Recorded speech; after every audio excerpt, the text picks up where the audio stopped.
এটা কি ফুল বলুন তো? আপনারা দেখে হয়তো বুঝতে পেরেছেন এটা কি ফুল। এটা সূর্যমুখী ফুল। তো এই ফুলগুলো অনেক বড় বড় হয়, কিন্তু আমাদের গাছে ছোট ছোট ফুলগুলো হয়েছে। তো গাছটা বেশ বড় ঝাঁকড়া হয়েছে, কিন্তু ফুলগুলো এতদিন ধরে ফুটছিলই না। এই গাছটা লাগানো হয়েছিল শীতের সময়, কিন্তু এখন গরমে তো ফুলগুলো এখন দেখছি কয়েকটা 3-4টে মতো ফুলগুলো ফুটতে শুরু করে দিয়েছে, আর প্রতিটা ডালেই কুঁড়ি এসেছে। তো সেরকমভাবে সারটা দেয়া হয়নি তখন, সেই জন্য গাছটা সেরকমভাবে গাছটায় ফুল হয়নি। তো ভাবলাম কি গাছের ফুলগুলো আজকে ঠাকুরকে দিই। আপনাদের দাদাভাই বলছে ফুলগুলো তুলো না, ওই ফুলগুলো থেকে অনেক তেল বেরোবে। তো যদিও আপনাদের দাদাভাইয়ের ওই কথাটা শুনে আমার একটু হাসিই লাগলো, ওই ছোট ছোট ফুলগুলো থেকে নাকি তেল পাওয়া যাবে। তো ও যেহেতু বললো ফুলগুলো আমি আর তুললাম না। আর বাসনগুলো আমার সবই ধোয়া হয়ে গেছে, তো ধুয়ে আমি ফুল তুলতে গিয়েছিলাম। তো এখন তো গরমকালে ফুল অনেক কমেও গেছে, তো আর গাছগুলো কাটা হয়ে গেছে। আমাদের বাড়ির কাছে যে গাছগুলো ছিল আপনারা দেখেছিলেন, তো যে কটা ফুল হয়েছিল সেগুলো আমি এখন তুলে নিয়ে চলে এসেছি। আর সকাল সকাল পুজোর জোগাড়ও হয়ে গেল। তো আমার সকল প্রিয় বন্ধুরা সবাই কেমন আছেন? আশা করি যে যে প্রান্ত থেকে আমার ব্লগটি দেখছেন সবাই ভালো আছেন, সুস্থ আছেন। আবারও একটি নতুন দিনে নতুন একটি ব্লগে সবাইকে অনেক অনেক ধন্যবাদ ও স্বাগত জানাচ্ছি। আজ 9ই মে বৃহস্পতিবার, আর পুজোর জোগাড় করতে করতে আপনাদের সাথে একটু শেয়ার করলেও তারপরে আর ভিডিওটা করতে পারিনি। তো এখন দুপুরবেলা দেখুন খাবার দাবারও সব রান্নাবান্না করে ফেলেছি আর সব নিয়েও চলে এসেছি। তো আজ দুপুরে কী কী রান্না করেছি সেটা আপনাদেরকে একটু মুখে বলে দিই। তো ভেন্ডি আলুর তরকারি, সুজনি শাক ভাজা, আর ডাল করেছি গাজর সবজি দিয়ে সব রকম দিয়ে, আর এখানে আছে মাছ ভাজা, আর এখানে আছে চিংড়ি মাছের পোস্ত। তো এই হলো আজ আমাদের দুপুরের মেনু, আর সাথে আছে আমের আচার। তো এটাই বলতে ভুলে যাচ্ছিলাম। তো এই দিয়ে আজ আমাদের দুপুরের খাওয়া দাওয়া হবে। তো খাওয়া দাওয়ার পর উঠে দেখি দেখুন প্রচণ্ড ঝড় উঠে গেছে। তো এখন ঘড়িতে 2:30টা মতো বেজেছে, আর দেখুন মেঘ পুরো কালো করে এসেছে, মনে হচ্ছে একটু পরেই বৃষ্টি আসবে। এখন দিনের বেলা, কিন্তু দেখে মনে হচ্ছে পরিবেশটা যেন রাতের অন্ধকার নেমে এসেছে। এইমাত্র খেয়ে দিয়ে উঠলাম। এখন কটা বাজছে? 2:55 মতন বাজছে। 3টে এখনও বাজেনি, 5 মিনিট বাকি আছে দেখলাম।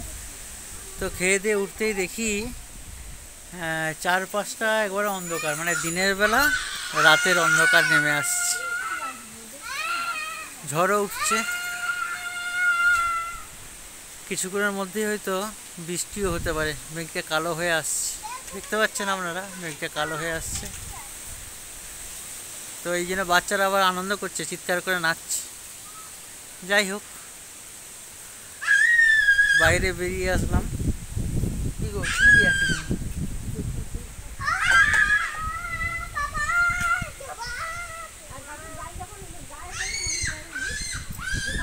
আর এদিকে দেখুন এরা বাতাস খেতে বসেছে, কাজকর্ম সেরে এরা বাতাস খেতে বসেছে। কিরে, তুই কাকিমার কলেজে শুয়ে পড়েছিস? হ্যাঁ,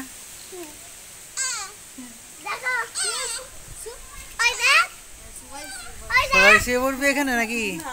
বাতাসটা খুব সুন্দর দিচ্ছে। আর 3জনে মিলে শুয়ে আছে।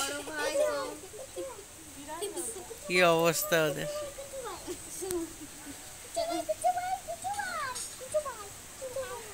বাইরে বাতাস দিচ্ছে বলে ওরা এখন এইভাবে বাইরে বাতাস খাচ্ছে। এখানে মাদুর পেতে শুয়ে থাক। না, শুতে হবে না। কোথায় গাছের ডাল এসে গায়ে পড়ে যাবে, তখন বিপদ পড়বি। কে তো শুতে হবে না, ওইখানে একটু বসে ঘর ঢুকে পড়। আর আমার এই গোলঞ্চ গাছে কত ফুল হয়ে থাকে। এবছর ছাদ থেকে আর দেখানো হয়নি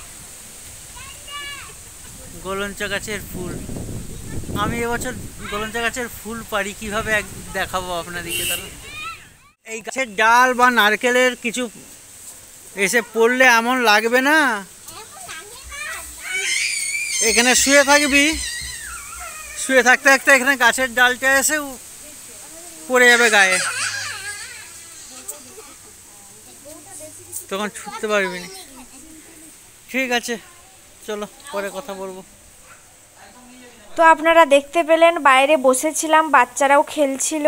তো তার কিছুক্ষণ পরে আমাদেরকে সব ঘরে ঢুকে পড়তে হলো, এত বৃষ্টি শুরু হয়ে গিয়েছে। তো আপনাদেরকে দেখাচ্ছি একটু তো এখন প্রচণ্ড বৃষ্টি হচ্ছে, আর একটু বৃষ্টি হয়নি, বৃষ্টি হলে যে কেমন ঝমঝমিয়ে বৃষ্টি হয় সেটাই আপনারা দেখতে থাকুন। আর মাঝে মাঝে বিদ্যুৎও হচ্ছে, যে চিকটা মাঝে মাঝে আপনারা দেখতে পাচ্ছেন।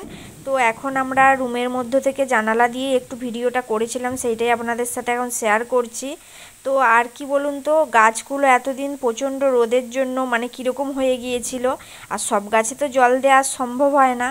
তো এখন যে বৃষ্টির জল প্রতিটা গাছে পড়ছে, তো গাছগুলো হাই করছে, তো খুব ভালো লাগছে দেখে। আর এর মধ্যে কি হয়েছে বলুন তো, ইলেকট্রিক নেই, যেহেতু এত ঝড় বৃষ্টি বিদ্যুৎ হচ্ছে, ইলেকট্রিক চলে গেছে। তো এখন ঘড়িতে প্রায় 4টা মতো বেজেছে, আর প্রচণ্ড বৃষ্টি। তো আমরা সেই জন্য ঘরের মধ্যেই আছি, আজকে আর ঘুমও হয়নি, তাই ঘরে বসে বসে বৃষ্টিটা দেখছি আর বৃষ্টিটা অনুভব করছি। তো এখন মন্দিরের দিকে এসেছি, তো মন্দিরের অবস্থাটা কীরকম সেটা আপনাদেরকে একটু দেখাই। তো মন্দির দিয়ে দেখুন এখন রাস্তার গোটা জল এইটা দিয়ে গলগলিয়ে যাচ্ছে। তো যাই হোক, খুব ভালোও লাগছে পরিবেশটা দেখে, তাই ভাবলাম আপনাদের সাথে একটু শেয়ার করে দিই। তো এতদিন বলছিলাম বৃষ্টি হচ্ছে না, আর এখন যা বাইরে বৃষ্টি আর বিদ্যুৎ চমকাচ্ছে দেখে মনে হচ্ছে আজকে রাত্রিতে আমাদেরকে ইলেকট্রিকটা ভুগাবে। এখন বিদ্যাসাগর বসেছে, যতক্ষণ লাইট ছিল ইনভার্টার একটু ছিল, তখন হচ্ছে গিয়ে ও বসে লিখলো নি। এখন এই যে মোমবাতি জ্বালিয়েছি, ঝড় হয়েছিল আপনাদেরকে দেখিয়েছিলাম, তারপরে প্রচণ্ড বৃষ্টি, কিছু করার নেই, তারপরে আর ওই জন্য ভিডিও কিছু করাও হয়নি। যাই হোক, এখন বিদ্যাসাগর এই যে বসেছে, হ্যাঁ এই যে মোমবাতি জ্বালিয়েছি, ওই যে মোমবাতির আলোতেও এখন পড়তে বসবে, দেখতে পেয়েছেন। এখন বসে বসে অবাক হস্যের দিকেই লেখা হচ্ছে। তাহলে কি বলবো বলুন, আলো যখন ছিল তখন বসতে পারেনি, যখন আলো থাকেনি তখন এই মোমবাতির আলোতে বাবা এখন আমি পড়তে বসবো, এই হচ্ছে অবস্থা। আর সবাই তো এই হচ্ছে আমার বাবুর অবস্থা। এখন অন্ধকারে সবাই মিলে বসে আছি, কাবেরী বিছনায় বসে আছে। হ্যাঁ কি গো সারা দাও, তোমাকে দেখতেই পাওয়া যায়নি, হাতটা লাড়াও না গো। আমি ফোন দেখছি। এ হচ্ছে অবস্থা, দেখতে পেয়েছেন তো, পুরো অন্ধকার। কারেন্ট না থাকলে কি অবস্থা হয় কিছু মানে কি আর বলবো। তো যাই হোক, কি লেখা গেছে দেখি, নিচে রাখ নাহলে দেখা যাবে। এই দেখুন অবশ্যই দিকে অন্ধকারে বসে বসে লাইটের আলোতে মোমবাতির আলোতে বসে বসে লিখছে।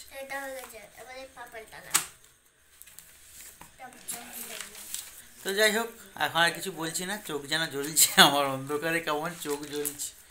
হ্যাঁ তো ভিডিও মনে হয় আজকে আর শেষ হবে না, কালকে ভিডিও শেষ করবে কাবেরী কথা বলে, সঙ্গে থাকবেন।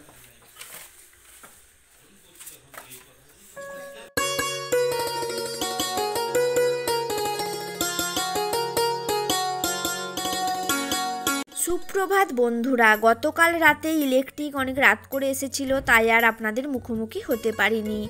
আজ আবার একটি নতুন দিন, নতুন একটি সকাল। আজ 10ই মে শুক্রবার, আর আজ শুভ অক্ষয় তৃতীয়া। সকাল সকাল মন্দিরে পুজো হয়ে গেছে, আপনারা দেখতে পেলেন। আর আজ যেহেতু অক্ষয় তৃতীয়া, সকাল সকাল ঠাকুর দর্শনও করিয়ে দিলাম।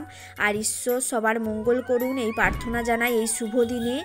আর আজ যেহেতু শুভ অক্ষয় তৃতীয়া, আমার সকল প্রিয় বন্ধুদের শুভেচ্ছা ও অভিনন্দন জানাচ্ছি। বন্ধুরা, সকাল সকাল মন্দিরে পুজো হয়ে গেল, আপনারা দেখতে পেলেন। পুজো করে আপনাদের দাদাভাই ডিউটিতে বেরিয়ে গেল। তো বাবু এইমাত্র ঘুম থেকে উঠলো, আমি বিছানাটাও এইমাত্র তুললাম। এই যে বাবু এখন ছবি আঁকতে বসেছে, তো ওকে একটু শরবত খাইয়ে দিলাম। তো সব কিছু সকালবেলা যা যা কাজ থাকে সব কিছুই হয়ে গেছে, এবারে রান্না বান্না করতে যাব। আর আজকে যেহেতু অক্ষয় তৃতীয়া, আজকে নিরামিষ রান্নাই করব। তো আবারও সবাইকে অক্ষয় তৃতীয়ার প্রীতি শুভেচ্ছা অভিনন্দন জানাচ্ছি। তো আপনাদের দাদাভাই ডিউটি থেকে এসে ভাত খাবে, তো রান্না বান্না একটু পরে করতে যাব। আর একটু ঘরটাও গুছিয়ে নেবো। এই যে এইদিকে সব দেখুন, এই যে বাবুর সব বাক্স টাক্স সব কিছু এখানে সব আছে, এগুলো সব গুছিয়ে রাখতে হবে। আর এই যে গামছাটা ওখান থেকে সরিয়ে দেবো, মিলে দেবো রোদে। আজকে রোদরাও বেশ ভালো উঠেছে।